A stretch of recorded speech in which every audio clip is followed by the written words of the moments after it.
Non si può certo dire che a Sublanu non ci siano spazi verdi, anzi, perché questi sono più che sufficienti e forse oltre la media dei quartieri cagliaritani, per esempio.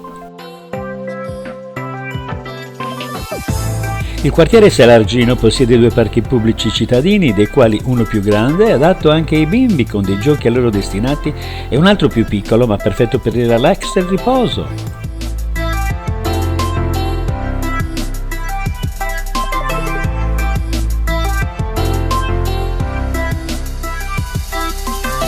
Non manca un folto spazio verde anche nell'area destinata ai cani in via Machiavelli.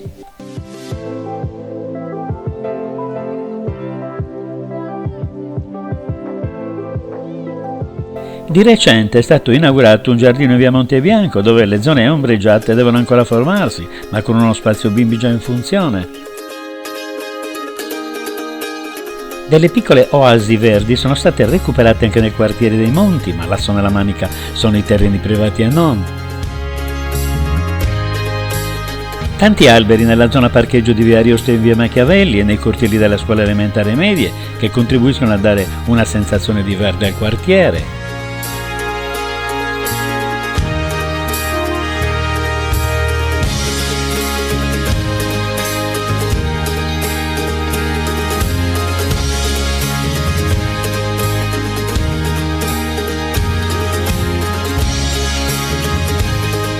Abbondano un po' dappertutto alberi anche con grandi fusti, mentre quasi tutte le recinzioni sfoggiano dei rampicanti che creano macchie di verde importanti.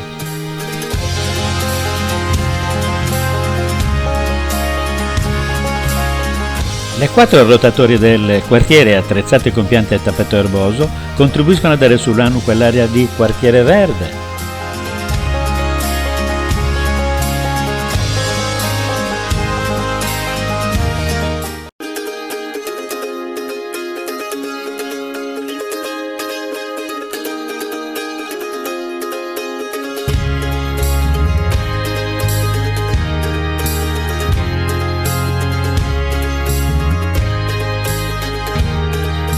Certo, il problema è quello della manutenzione, soprattutto degli spazi pubblici, che molte volte è carente e che è necessaria perché l'impressione di verde del quartiere non diventi senso di abbandono.